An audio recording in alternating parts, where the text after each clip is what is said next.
राजस्थान के जंगल में टूनी चिड़िया अपनी बेटी मुन्नी चिड़िया के साथ रहती थी। मुन्नी की माँ एक दुकान में काम करती थी। एक दिन जब वो काम से घर वापस आती है तो उसकी बेटी मुन्नी उससे कहती है, माँ, आपने देखा हमारा घर कई जगह से टूट चुका है। इसकी मरम्मत करनी बहुत जरूरी है। अगर बारिश आ गई तो हमारे घर टूट जाएंगे। मैं क्या करूँ बेटी, मैं तो दिन भर काम में व्यस्त रहती हूँ। इस तरफ तो मेरा ध्यान ही नहीं गया।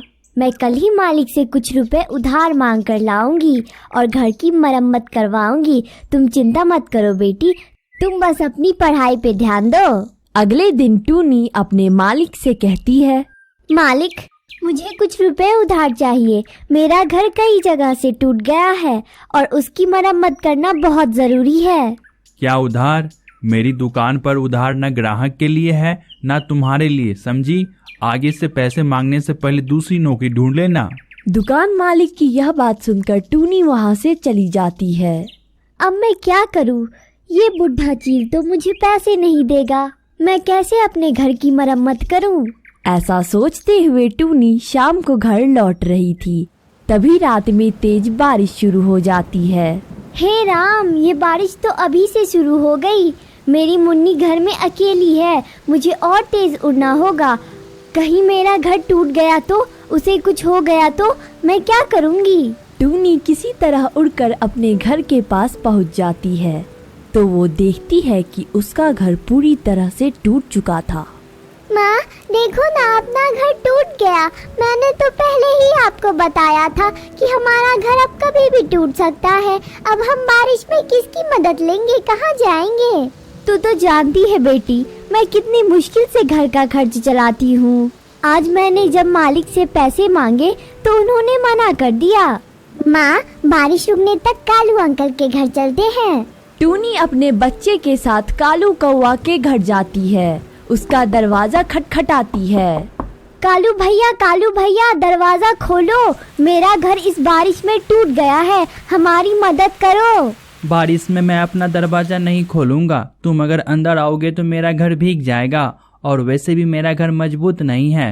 तुम सबका वजन नहीं उठा पाएगा। तुम लोग कहीं और देख लो। कालू कौवा अपना दरवाजा नहीं खोलता है। बारिश में दोनों माँ बेटी भीग रही थी। माँ, बारिश बहुत तेज है। उस पेड़ की डाली के नीचे हम छुप जाते हैं। दोनों माँ बेटी पेड़ की डाली के नीचे बैठ जाते हैं, जिससे दोनों माँ बेटी बारिश से भीगने से बच जाती है। कुछ देर बाद बारिश रुक जाती है। माँ, बारिश तो रुक गई। चलो चलकर हम अपना घर बनाते हैं। तुझे तो पता है बेटी, मेरे पास तो पैसे ही नहीं है। मैं कैसे अपना घर बनाऊंगी?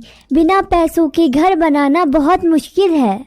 अब वो जमाना नहीं रहा बेटी कि तिनके बिने और घर बना लिया। माँ, अपना घर बिना पैसों से बनेगा। देख रही हो सामने हरी हरी घास फूस पड़ी हुई है। हम अपना घर इन्हीं हरी हरी घास फूस से बनाएंगे। टूनी को अपनी बेटी का आइडिया अच्छा लगता है। वो अपनी बेटी के साथ मिलकर घास का घर बनाती है। हरी घास का घर देखने में बहुत सुंदर लग रहा था। अंदर उसमें बहुत ठंडक थी और फिर दोनों माँ बेटी खुशी खुशी घास के घर में रहने लगते हैं। कालू, आज तक तुमने मुझे दिया ही क्या है? आज तक तुमने मुझे कभी एक सोने का हार भी नहीं दिया है और ना ही तुमने आज तक मुझे एक अंगूठी दी है।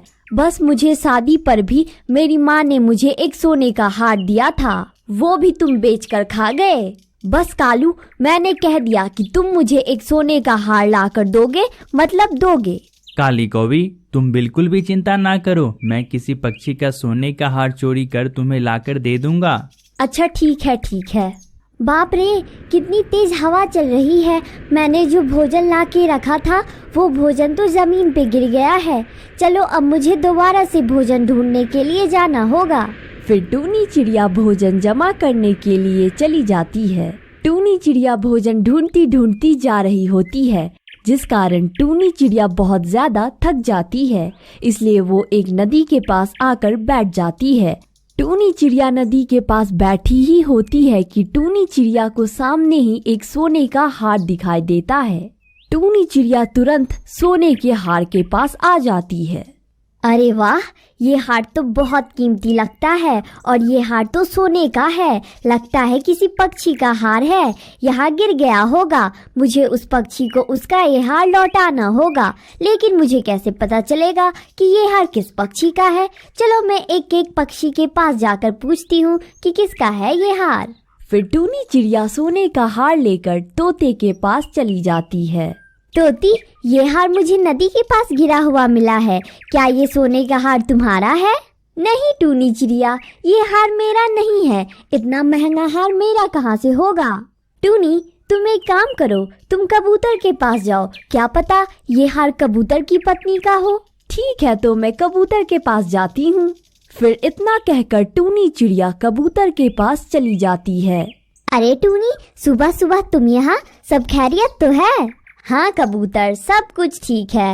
वैसे कबूतर, तुम्हारी पत्नी कहाँ है? वो कहीं दिखाई नहीं दे रही है, कहीं गई है क्या?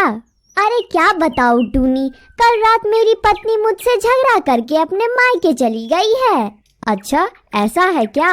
वैसे कबूतर भाई, ये सोने का हार मुझे नदी के पास पड़ा हुआ मिला है, क्या ये सोने का हार आपकी पत्नी का है? टूनी चिड़िया, ये सोने का हार मेरी पत्नी का कैसे हो सकता है? कल रात मेरा झगड़ा मेरी पत्नी से इसीलिए हुआ है कि मेरी पत्नी मुझसे कह रही थी कि मैं उसे एक सोने का हार खरीद दूं, लेकिन मेरे पास तो इतने पैसे नहीं हैं कि मैं अपनी पत्नी को सोने का हार दिलाऊं। बस इसी वजह से वे मुझसे नाराज होकर अपने मायके चली गई। तुम बिल्कुल भी चिंता मत करो, ये हार जिस पक्षी का भी है, मैं एक बार उसे लौटा दूं, फिर उसके बाद मैं और तुम तुम्हारी पत्नी के मायके चलेंगे और उसे मना के वापस लेके आएंगे।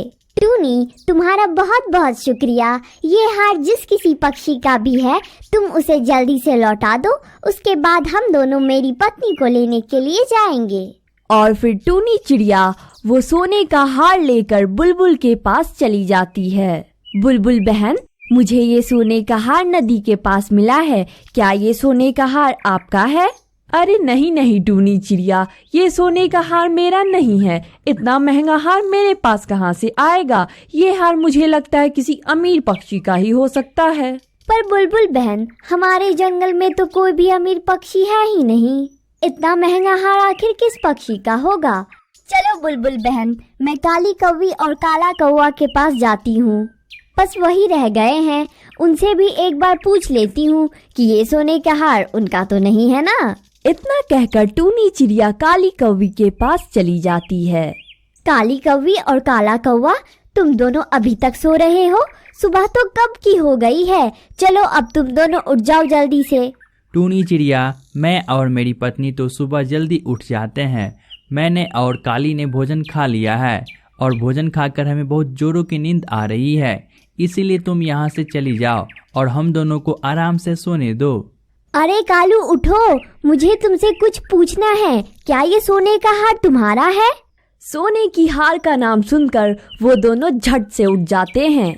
हाँ हाँ टूनी, ये सोने का हार मेरा ही है। ये सोने का हार मैं कब से ढूंढ रही थी, तुम्हें कहाँ मिला? अरे काली कौवी, ये सोने का हार मुझे नदी के पास से मिला है। ये हार पक्का तुम्हारा ही है ना? हाँ हाँ टूनी, ये सोने का हार मेरा ही है। ये सोने का हार शादी के वक्त मेरी माँ ने मुझे तोहफे में दिया था। काली कौवी, ये सोने का हार बहुत महंगा लगता है, ये हार मैं तुम्हें अभी दे रही हूँ और आगे से इस हार को तुम संभाल के रखना। काली कौवी को हार देने के बाद फिर टूनी चिड़िया वहाँ से चली जाती है। काली कौवी, मुझे तो नहीं लगता कि तुम्हारी कंजूस माँ ने इतना महंगा सोने का हार तुम्हें दिया होगा। जरूर तुम मुझसे झूठ बोल रही हो और तुमने टूनी से भी झूठ बोली है। कालू जी, मेरी बेचारी गरीब माँ इतना महंगा हार कहाँ से देगी? मैंने तो टूनी चिड़िया से झूठ बोला कि ये हार मेरा है, लेकिन ये हार मेरा नहीं है। काली कौवी, क्या एक्टिंग करती हो तुम? जब तुम टूनी चिड़िया से कह रही थी कि ये सोने का हार तुम्हारा है, तब मुझे भी ऐसा लग रहा था कि ये सोने का हार सच में तुम्हारा ही है।